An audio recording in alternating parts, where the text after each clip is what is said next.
She stood in the corner of the ballroom, a glass of champagne untouched in her hand, while her husband danced with another woman. The music swirled around her, elegant and cruel. Candlelight flickered against crystal chandeliers, casting a golden glow over the silk gowns and glittering jewels of society. But Seraphina Ashwick, Duchess of Ashwick, felt invisible. She always felt invisible now. Her eyes followed the Duke as he moved across the floor with Lady Clarissa Whitmore. His hand rested lightly at the small of the woman's back. His head dipped slightly as she spoke, and the corner of his mouth lifted in what might have been a smile. It was not the cold, impenetrable expression he wore at home. It was a smile Seraphina had never once received. Behind her, two dowagers whispered loudly enough for her to hear. 3 years married, and he still cannot bear to look at her. Well, they say she trapped him. A gentleman of his standing would never have chosen a penniless girl without a title. Seraphina's fingers tightened on the crystal stem. She did not turn around. She had learned long ago that defending herself only made the whispers louder.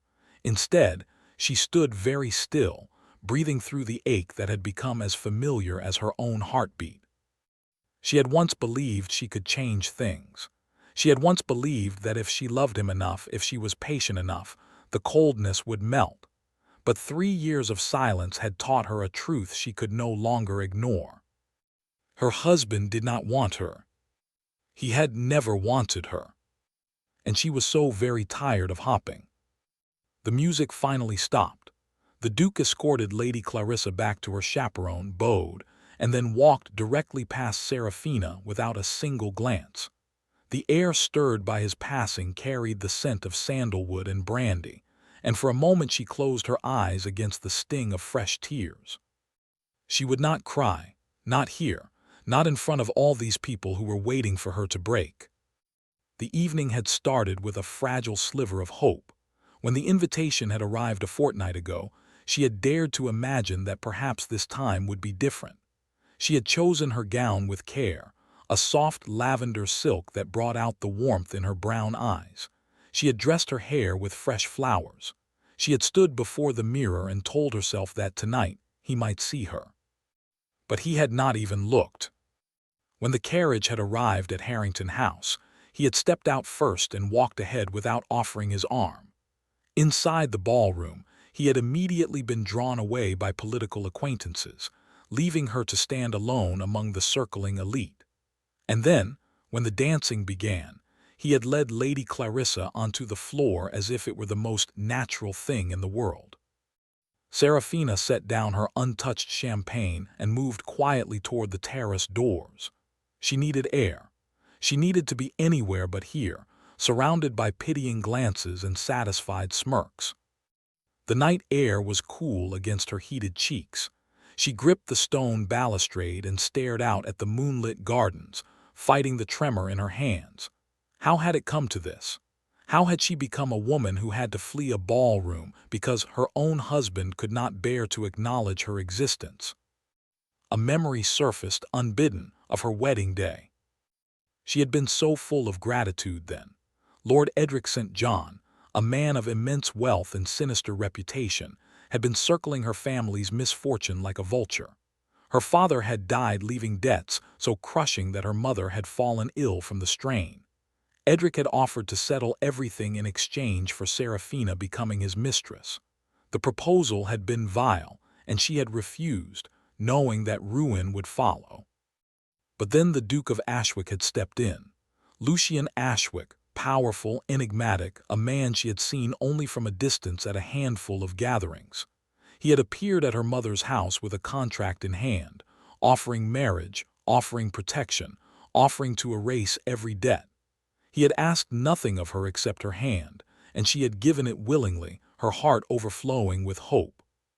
She had believed he was saving her. Standing at the altar in a borrowed gown, she had looked up at his impassive face and told herself that love would grow. He had chosen her, after all. He must have seen something in her worth wanting. But that first night, in the grand chambers of Ashwick Hall, he had shattered every dream before the candles had burned halfway down.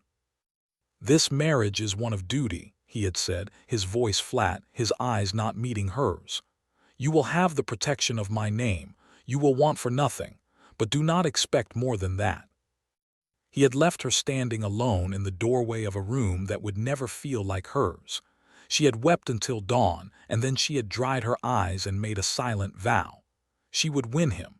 She would show him that this marriage could be more than a cold arrangement. She would make him love her. For 2 years she had tried. She had learned his preferences, the way he liked his tea, the books he favored in the library, the quiet hours he spent in his study. She had worn the colors he seemed to prefer, arranged dinners with his favorite dishes, filled the halls with fresh flowers from the garden. She had never complained, never made demands, never asked for anything except the chance to be near him. And slowly, painfully, she had discovered that none of it mattered. Every gentle word had been met with clipped responses. Every small gesture of affection had been returned with distance. The few times she had dared to touch his hand, he had pulled away as if burned. And on the rare occasions when something soft flickered in his gray eyes, it was always followed by an even sharper coldness the next day. There had been one night, deep in her first winter at Ashwick Hall, when a fever had swept through her body with terrifying force. She had been delirious for 3 days, burning and shivering in a haze of fevered dreams. When she finally surfaced to consciousness, the housekeeper had told her that the Duke had not left her bedside the entire time. He had held her hand through the worst of it, bathed her forehead with cool cloths, spoken her name in the dark. But when she had woken, he was gone. And when she had recovered enough to seek him out, to thank him, he had looked at her with such icy contempt that she had staggered back as if struck. "Do not mistake duty for affection, madam," he had said. "It was my obligation to see you through your illness, nothing more." That had been the moment something inside her began to break. She had retreated, slowly at first, then completely. She stopped arranging dinners. She stopped waiting for him in the drawing room. She stopped choosing her gowns in colors he might like. She stopped looking for him in every doorway. Now, a year later, standing alone on a moonlit terrace, Seraphina realized she had finally succeeded in what she had never intended. She had stopped loving him. The thought brought no triumph, only a hollow kind of peace. The aching hope was gone. The desperate longing had faded. What remained was a quiet acceptance, a shell of the woman she used to be. She heard footsteps behind her and did not turn. She knew it would not be him. "Your Grace, the carriage is ready whenever you wish to depart," came the voice of Mr. Davenport, the Duke's private secretary. Seraphina nodded without turning. "Thank you, I am ready now." She walked back through the ballroom with her head held high, not bothering to search for her husband. If he noticed her absence at all, it would only be to feel relief. She climbed into the carriage alone, and as the horses pulled away from Harrington House, she let the tears fall at last, silent and hot in the darkness. She did not know that behind her, standing at the window of the ballroom, the Duke of Ashwick had watched her leave. His jaw was tight, his hands clenched at his sides. He had seen her slip onto the terrace. He had seen the way her shoulders had trembled, and he had done nothing. Because every time he drew close to her, every time he let himself feel even a flicker of what was in his heart, he reminded himself of the threat that hung over them both, and he pulled back. Always he pulled back. The next morning dawned gray and damp, a soft rain pattering against the windows of Ashwick Hall. Seraphina took her breakfast in the small morning room that had become her sanctuary, a sunny space that faced the overgrown rose garden. The roses had been neglected for years, wild and tangled, but she found a strange comfort in their stubborn survival. She was buttering a piece of toast when the housekeeper, Mrs. Hendricks, entered with a curtsy. "Your Grace, the Duke has instructed that you may draw on any funds you require for the garden restoration. He said you might wish to hire someone to oversee the work." Seraphina paused, the knife hovering over the bread. It was the first message he had sent her in months that was not a curt instruction about household matters. For a long moment, she felt the faint, unwelcome flutter of old hope. She crushed it firmly. "Thank you, Mrs. Hendricks. I will see to it today." The garden had become her project in the past few months, a way to fill the endless empty hours. The grounds of Ashwick Hall had once been famous for their beauty, but years of neglect had left them wild and overgrown. Restoring them felt like a small, private act of defiance. If she could not make her marriage bloom, at least she could make something beautiful grow. By midday, she had arranged to meet with a landscape architect recommended by the village vicar. His name was Christopher Hale, a man of modest birth but considerable talent, who arrived at the servants' entrance with a leather portfolio under his arm and a smudge of soil on his cuffs. Seraphina received him in the garden, standing beside the fountain that no longer flowed. He was younger than she had expected, perhaps a few years past her own 23 years, with kind brown eyes and a ready smile that crinkled the corners of his face. "Your Grace," he said, bowing respectfully, "it is an honor. I have admired these gardens since I was a boy." "They have seen better days, I fear," Seraphina said, gesturing at the tangled hedges and creeping ivy. "But I hope they might be beautiful again." "They will be," Mr. Hale said with such simple confidence that she could not help but smile in return.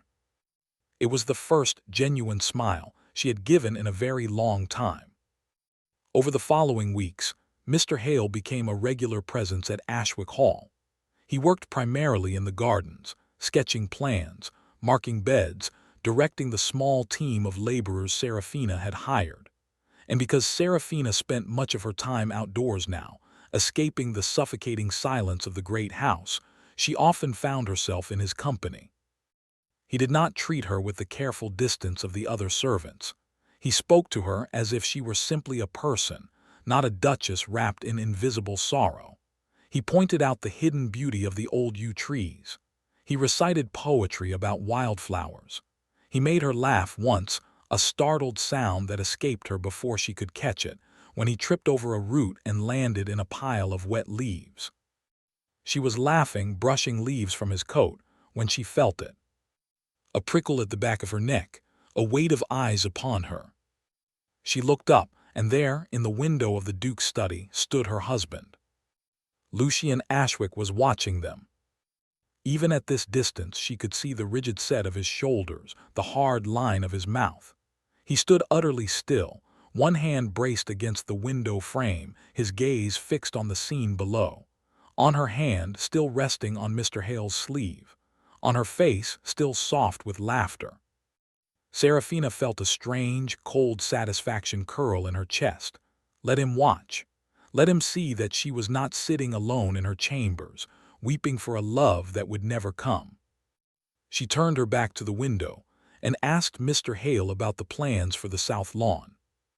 That evening the Duke sent for her. She had not spoken to him directly in nearly a fortnight, not since the morning he had brushed past her in the hall without a word. When she entered his study, he was standing by the fire, his back to her. The room smelled of leather and wood smoke, and the shadows danced across the walls like specters. "You wish to see me," she said, her voice carefully neutral. He turned slowly. The firelight carved harsh lines into his face, highlighting the aristocratic cut of his jaw, the cool gray of his eyes. He was, as always, impeccably dressed in dark tailored wool, every inch the powerful Duke. But there was something different in his expression tonight, something tense and tightly coiled. "I observed you in the garden today," he said. "Yes, I saw you." A flicker of surprise crossed his face, quickly masked. "The man you were with, the laborer, I wish to know his purpose here." Seraphina clasped her hands in front of her. "His name is Christopher Hale. He is a landscape architect. He is restoring the gardens as you yourself authorized." "I authorized funds for the gardens. I did not authorize you to spend your days in intimate conversation with a common workman." The word intimate landed like a slap. Seraphina felt heat rise to her cheeks, but she kept her voice steady. "He is doing the work I hired him to do. I oversee that work. That is not intimacy, that is responsibility." The Duke stepped closer, and for the first time she saw something flash in his eyes that she could not name. Not anger, something rawer. "I will not have my wife gossiped about," he said, his voice low and rough. "You are the Duchess of Ashwick. Your reputation reflects upon this house." Seraphina let out a breath that was almost a laugh. "My reputation? What reputation is that, Your Grace? The one where I am pitied by all of society because my husband will not even look at me?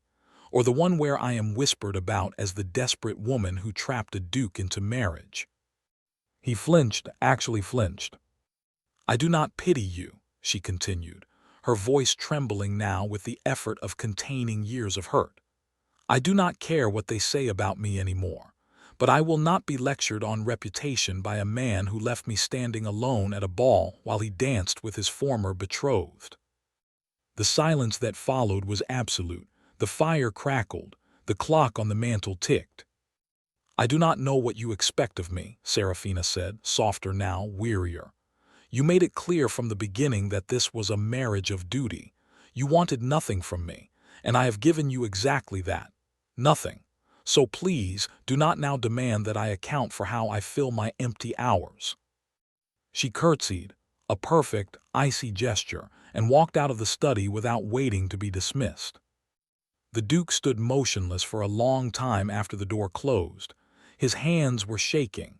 He pressed them flat against the desk, his head bowed. "This cannot continue," he murmured to the empty room. But he did not know how to stop it. He did not know how to tell her the truth. That night Seraphina sat at her dressing table, brushing out her long brown hair with slow, mechanical strokes. The confrontation in the study had left her drained, but also strangely lighter. For the first time, she had spoken the truth to him. She had not begged or pleaded or tried to be good enough. She had simply told him what he had done to her. And he had flinched. She did not know what that meant. She was too tired to puzzle it out. A soft knock at her door made her pause. "Come in," she called, expecting her lady's maid. But it was not the maid. The Duke stood in the doorway, still in his evening clothes, his cravat loosened and his hair slightly disheveled. He looked like a man who had been packing for hours. Seraphina rose, clutching the brush. "Your Grace, is something wrong?" He did not answer immediately. His gaze traveled over her, taking in the simple white nightgown, the hair falling loose around her shoulders. There was something in his expression that she had never seen before, something almost vulnerable. "I owe you an apology," he said, his voice hoarse. She waited. "What I said about the gardener, it was unworthy of me." He paused, as if the words were being dragged out against his will. "I have not been fair to you." Seraphina set the brush down slowly. "No, you have not." Another silence stretched between them. He took a step into the room, then stopped, as if an invisible barrier held him back. "There are things you do not understand," he said. "Then help me understand." His jaw tightened. "I cannot." "Cannot or will not?" "Both." The word hung in the air, heavy with unspoken meaning. Seraphina looked at him, this man she had married, this stranger she had tried so desperately to love. And for the first time she saw past the coldness to something else beneath, something that looked almost like pain. But she was too tired to reach for it. "Then I do not know what more there is to say," she said quietly. He stared at her for a long moment, and something in his face seemed to crack. A brief, terrible fracture in the mask he always wore. Then it was gone, and he was the Duke again. "Good night, Seraphina." He left without another word. She did not sleep at all. The weeks that followed were marked by a strange, uneasy silence. The Duke did not mention Mr. Hale again. He did not summon her to the study or send curt messages through the servants. He simply disappeared into his work, as he always did. But Seraphina, noticed things she had not seen before. She noticed that a new shawl appeared on her chair one morning, a beautiful thing of soft gray wool, without a note or explanation. She asked Mrs. Hendricks, who said only that it had been delivered from the village.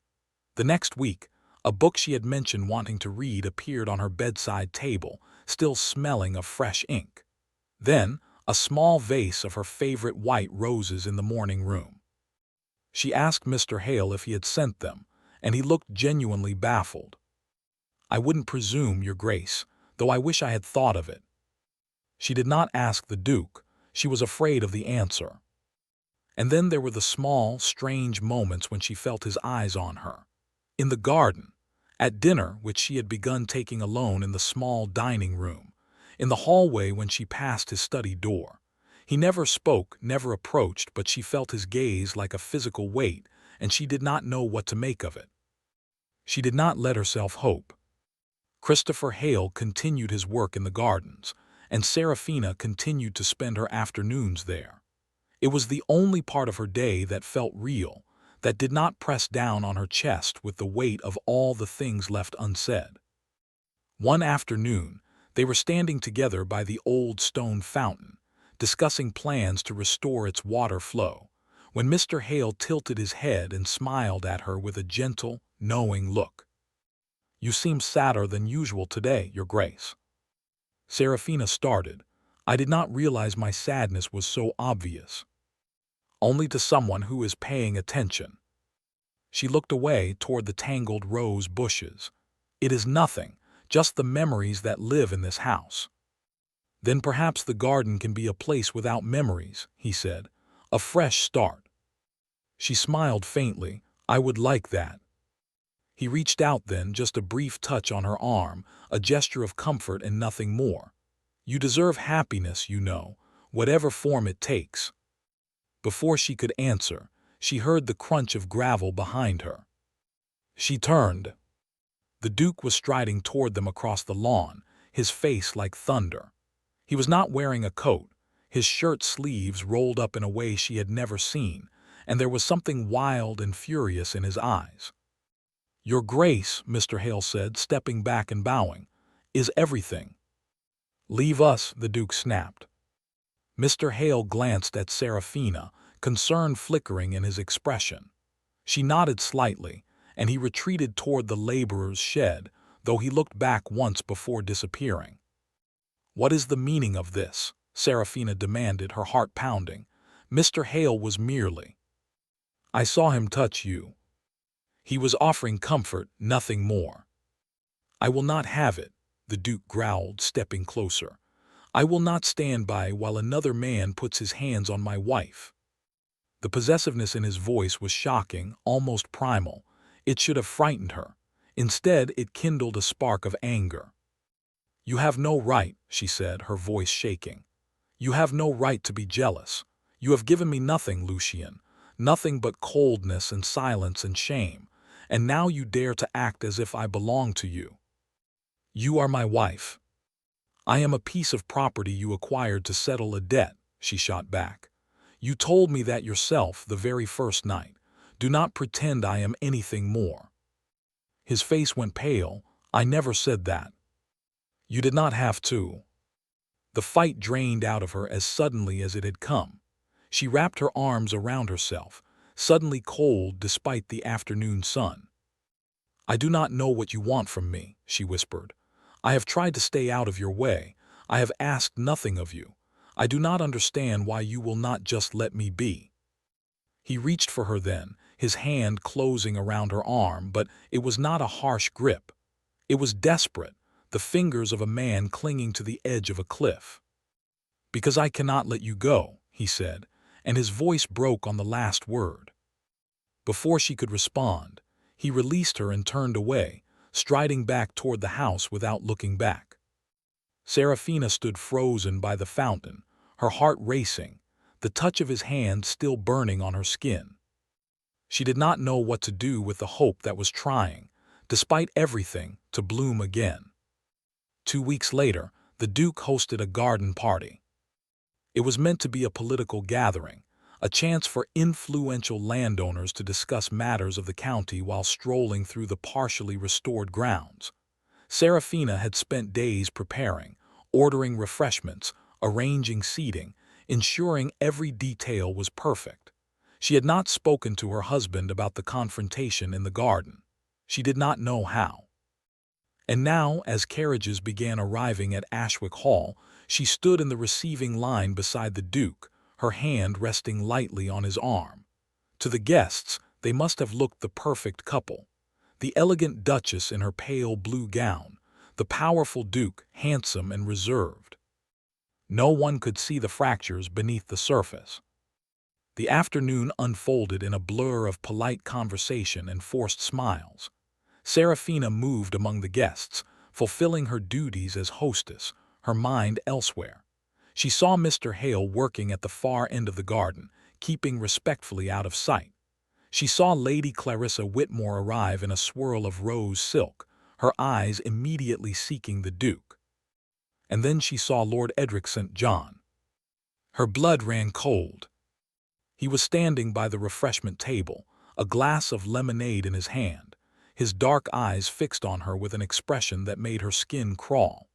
He was still handsome in a sharp, predatory way, still radiating the oily charm that had made her recoil years ago.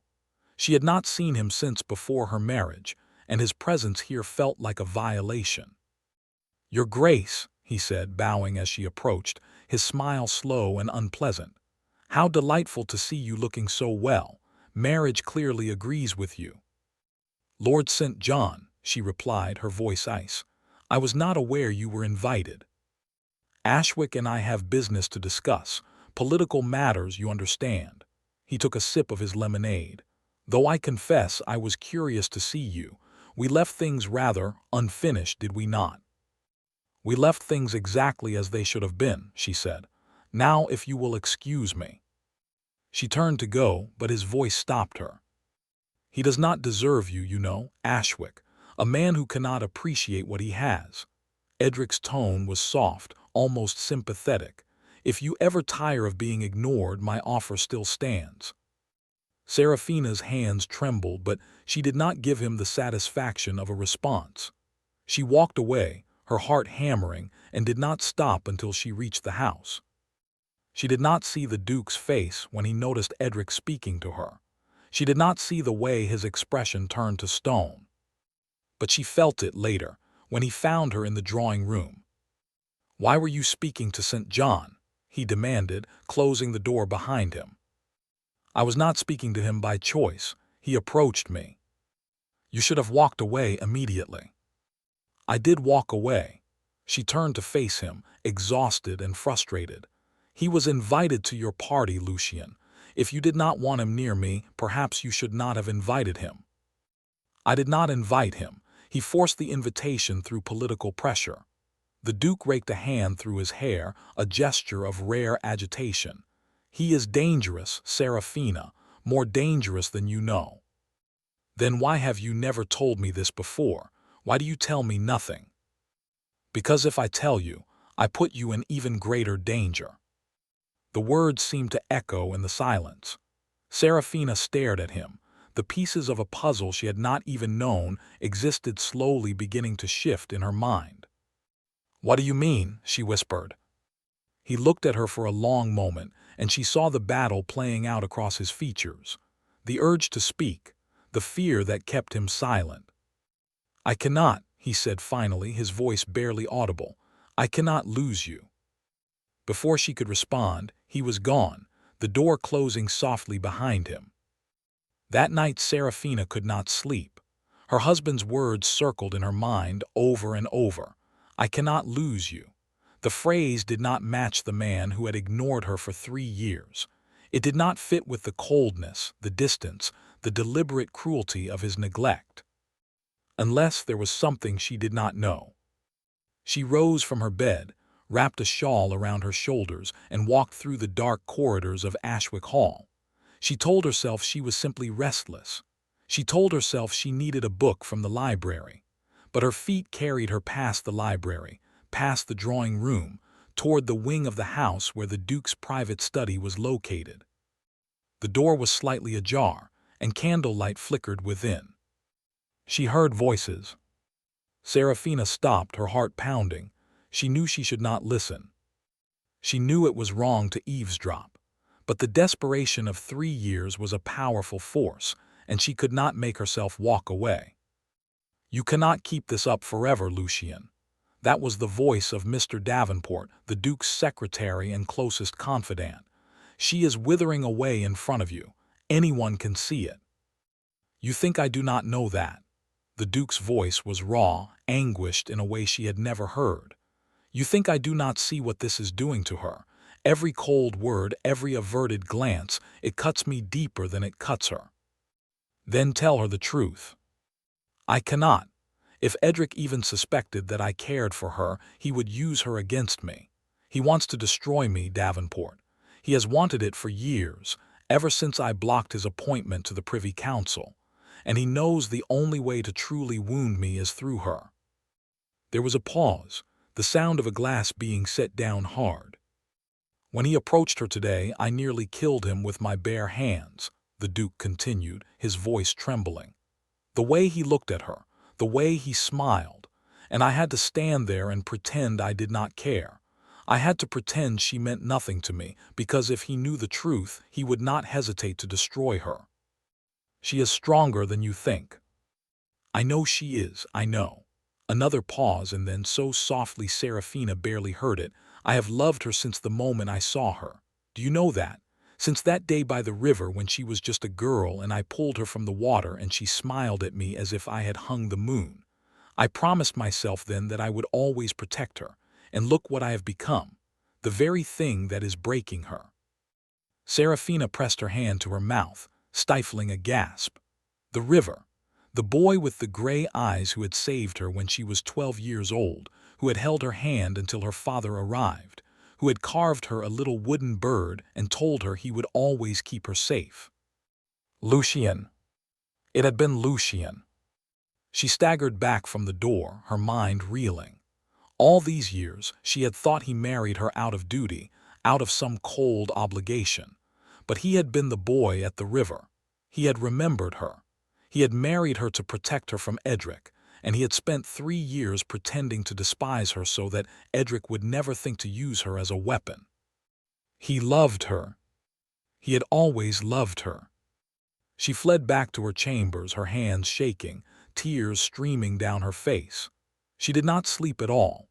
She sat in the dark with the wooden bird clutched in her palm, the little carved thing she had kept for 13 years, and she tried to understand. The next morning, she went to his study. He was seated behind his desk, his face drawn with exhaustion, dark circles beneath his eyes. He looked up when she entered, and something flickered in his expression. Wariness, hope, fear. "I heard you last night," she said. The color drained from his face.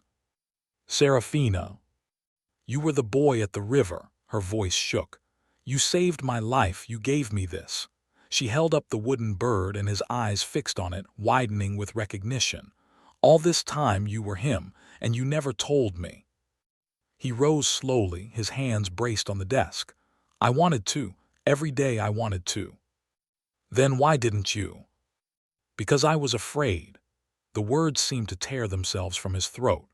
"I have been afraid every day of our marriage, afraid that Edric would hurt you, afraid that my enemies would see how much you mean to me and take you from me.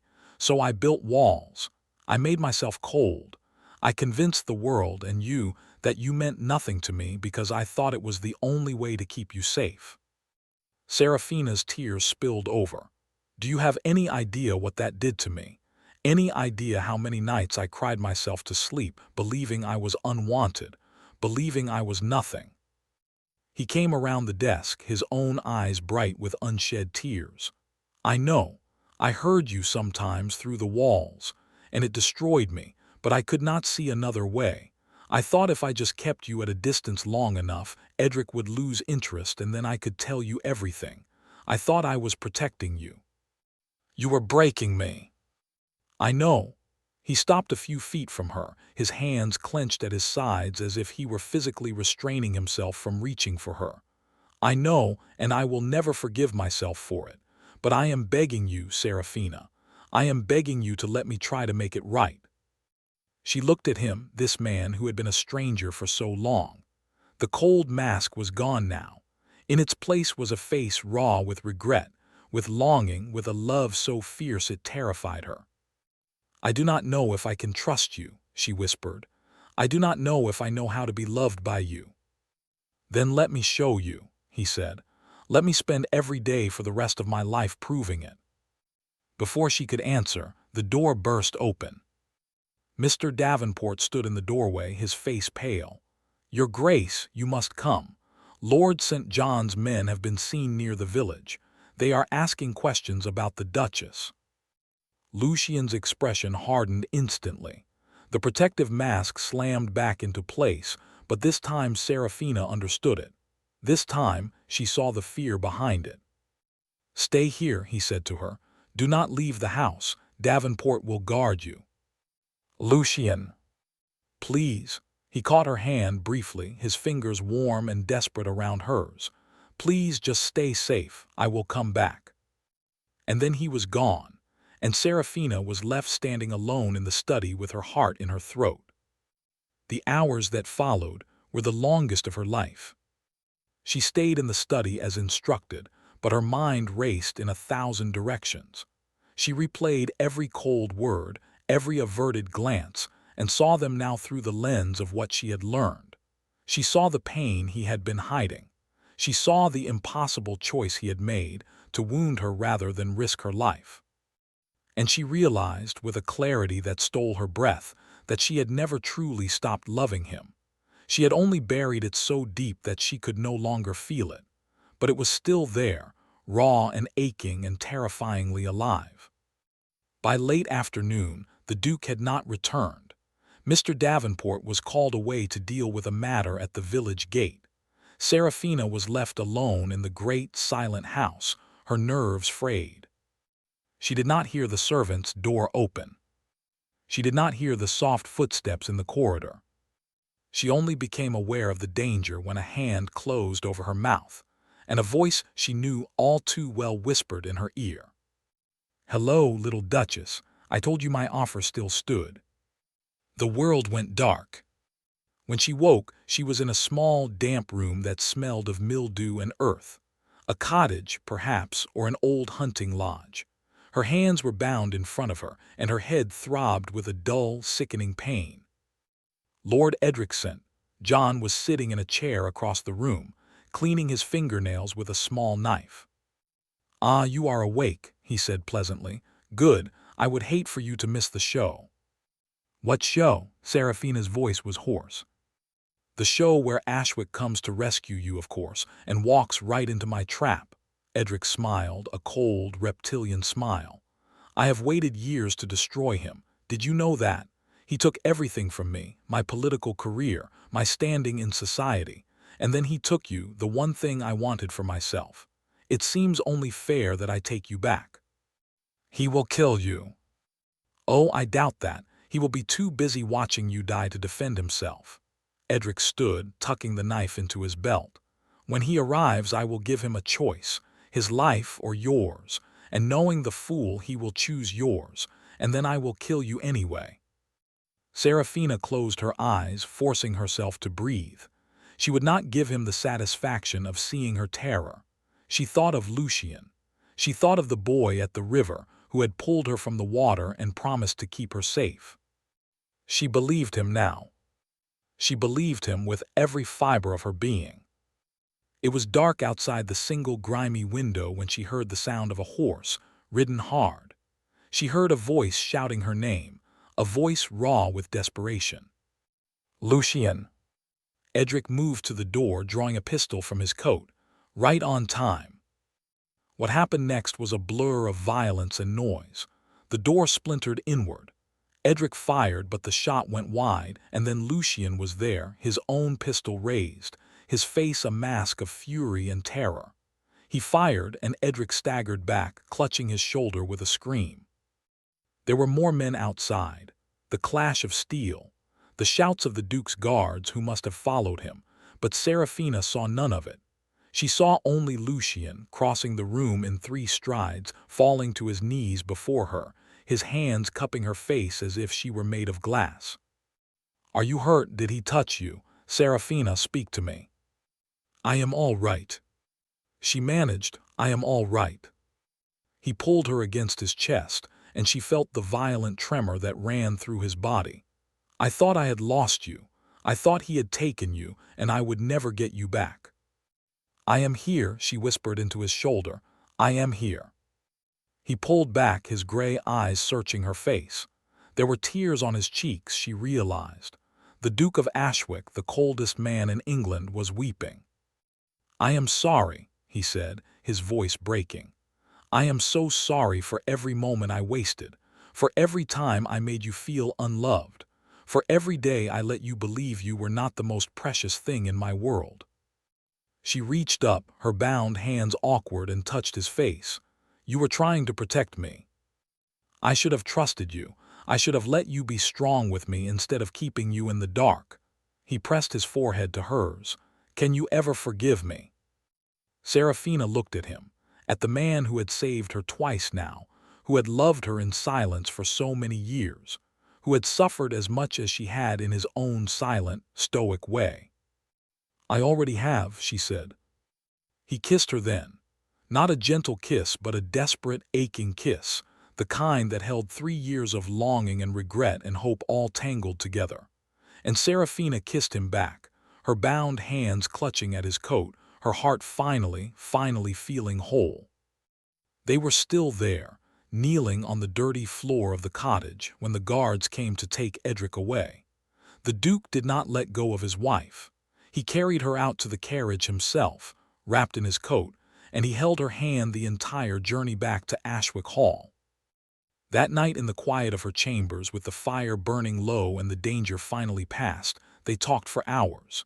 He told her everything, about Edric's threats, about the political enemies who would have used her as leverage, about the night she had been ill when he had sat by her bed and begged God not to take her, about the day he had first seen her at a ball, a grown woman now, and recognized the girl he had pulled from the river. And she told him about the years of loneliness, about the slow, painful death of hope, about the day she had stood in the garden and realized she had stopped loving him, or thought she had. "I never stopped," she said, her voice small in the darkness. "I only wanted to because it hurt too much." "Then let me spend the rest of my life making sure it never hurts again," he said. She reached under her pillow and pulled out the little wooden bird.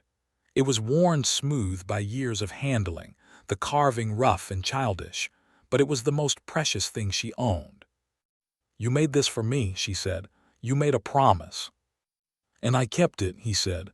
"Badly perhaps, but I kept it." She smiled, a real smile, the kind that reached her eyes and warmed her from the inside out. "Then let us make a new one, a promise to never hide from each other again." He took her hand, the bird cradled between their palms. "Never again," he said. The months that followed were not perfect. There were still shadows, still moments when old habits crept back in, still times when the weight of the past pressed down on them both. But they learned to talk. They learned to lean on each other instead of pulling away. The gardens bloomed. Christopher Hale finished his work and moved on to another estate, but not before Seraphina thanked him for his kindness. He bowed, smiled, and wished her every happiness. She knew she would always be grateful for the friendship he had offered in her darkest season. Edric St. John was tried for kidnapping and attempted murder. He was transported to the colonies, and his influence in England was destroyed. The threat that had hung over their marriage for so long was finally, completely gone.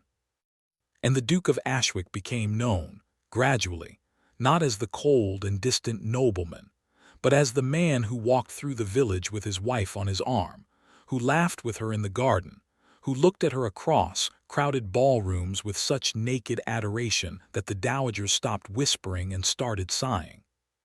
On the first anniversary of the night she was taken, Lucian led Seraphina into the garden at dusk. The fountain was running now, water sparkling in the last light of the sun. The roses had been tamed, but not too much. They still grew a little wild, a little free. "I have something for you," he said, and pressed a small velvet box into her hand. Inside was a locket. When she opened it, she found two tiny portraits. One was of a girl with braids and a muddy dress, smiling as if the world were full of wonders. The other was of a boy with gray eyes and a serious expression, a boy she now knew had carried her in his heart for more than a decade. "I had the miniature commissioned years ago," Lucien said. "I kept it hidden in my desk because I could not bear to look at it. It reminded me of what I could not have. But now you can have it," she finished. "You can have all of it."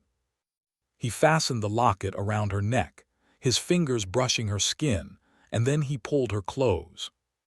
"I spent years keeping you at a distance to protect you," he said, his voice low against her hair. "And now I will spend the rest of my life holding you close." Seraphina closed her eyes and leaned into him, feeling the steady beat of his heart against her cheek. The boy at the river had kept his promise after all. And the woman who had once stood alone in a ballroom, invisible and unloved, now walked through her garden with the man who had loved her all along, the wooden bird still tucked safely in her pocket, the locket warm against her skin. She was no longer invisible. She was home. If you enjoyed this story, don't forget to give it a like and subscribe to the channel. Also, let us know in the comments which country you're watching from. Your support means a lot to us. Thank you for watching and see you in the next amazing story.